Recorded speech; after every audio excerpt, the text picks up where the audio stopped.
Zelda Tears of the Kingdom, how to get the Fierce Deity Armor and Sword set.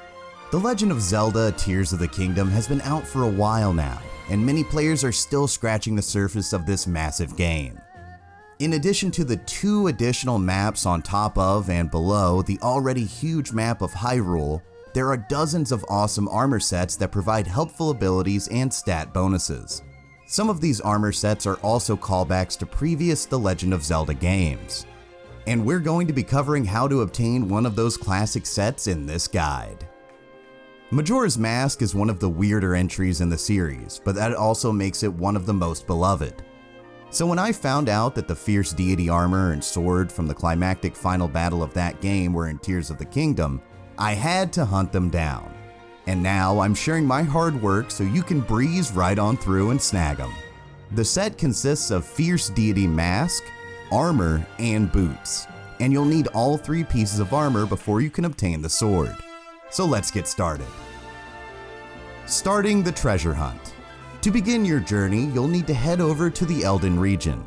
On the western edge of Cephala Lake, there will be a campsite, where 2 defeated-looking brothers will let you know that the cave behind them is filled to the brim with treasure chests, but only one of them contains Misko's treasures. The other 20 to 30 chests have green rupees, which are basically worthless. You could spend a bunch of time recovering and opening every chest you come across until you find the right one. But the much more efficient method is to feed the brother's dog until he likes you enough to lead you directly to the treasure.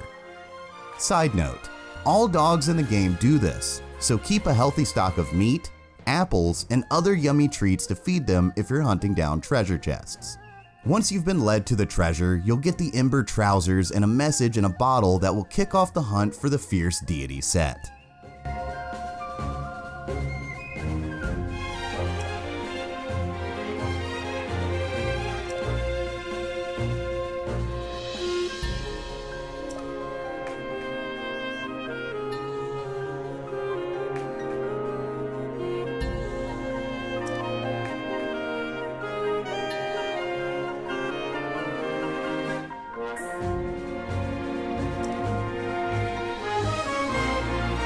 Fierce Deity Armor, Bedchamber Bandit.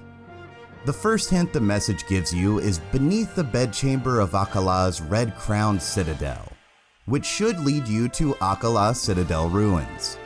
The fastest way to get there would be to fast travel to the Domizuan Shrine, but you could also use the Ulri Mountain Skyview Tower to launch yourself into the sky and float on over. Once you're there, keep an eye out for Gloom Hands, because they can wreck your day in an instant if you aren't properly equipped to handle them, which we will cover in another guide.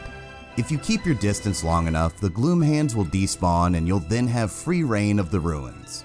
The room you're looking for will be in the southwest corner of the area, and that room will have a hole in the corner that is just big enough for you to crouch and walk through. That crawl space will contain a hole in the floor that you can drop down into to find the Fierce Deity Armor in a chest. Fierce Deity Mask, giving an eye test. The next hint for the message is the skull's left eye. That's a pretty ominous hint on its own, and there are a ton of skeletons with skulls running around, but what we're looking for is bigger. A lot bigger. In deep Akola to the north, there is a body of water called Skull Lake. Well, it was a body of water. It's been a little dry since the upheaval. Dryness aside, that's where you're going to head for the next piece of the Fierce Deity set. If you have the Kamatuka Shrine unlocked for fast travel, that's going to be your fastest way there. But a Zonai hoverbike or other construct vehicle could get you there as well. See that pillaring rock formation reaching into the sky from the bottom of the lake? That pillar has a hole in it that you need to dive into to reach your treasure. So either climb or hover over to the peak so you can drop in. There's water at the bottom, so don't worry about taking fall damage. You'll then fight your way through the cave, blast through a rock wall, and the chest will be on top of a rocky hill in the middle of what looks like an arena. There will also be a Stallnox in that same room, but you don't have to fight it in order to get the Fierce Deity Mask. You can just grab it and warp out. Fierce Deity Boots, getting stumped. The final hint left for you is one in an old stump in Hyrule Field. The old stump in question is the Ancient Tree Stump that is southwest of Lookout Landing. It even has a convenient bridge to cross to so you don't have to swim through that water that surrounds it.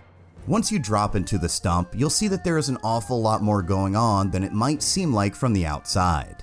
But don't get overwhelmed. Just make your way to the bottom of the arena, cut or burn your way through some vines, and then climb back up the roots on the other side to find the final chest containing the Fierce Deity boots.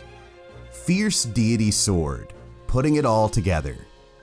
With all 3 pieces of the set in your inventory, you can now make your way back to the cave that started this whole quest, right next to Cephla Lake. The brothers will still be there and they have more treasure hints for you that become side quests, but ignore those for now and head to the innermost chamber of the cave. With the full Fierce Deity set equipped, the stone door at the end of the cave will open to reveal another chest, which will contain the Fierce Deity Sword. It can still break, but that 38 damage rating is nothing to sneeze at. Plus, when it does break, you can buy it back at a Poe statue as good as new. Now that you have all of the Fierce Deity equipment in Tears of the Kingdom, your enemies will quake before you. Okay, not really. Stronger enemies can still stomp you out, but at least you look awesome.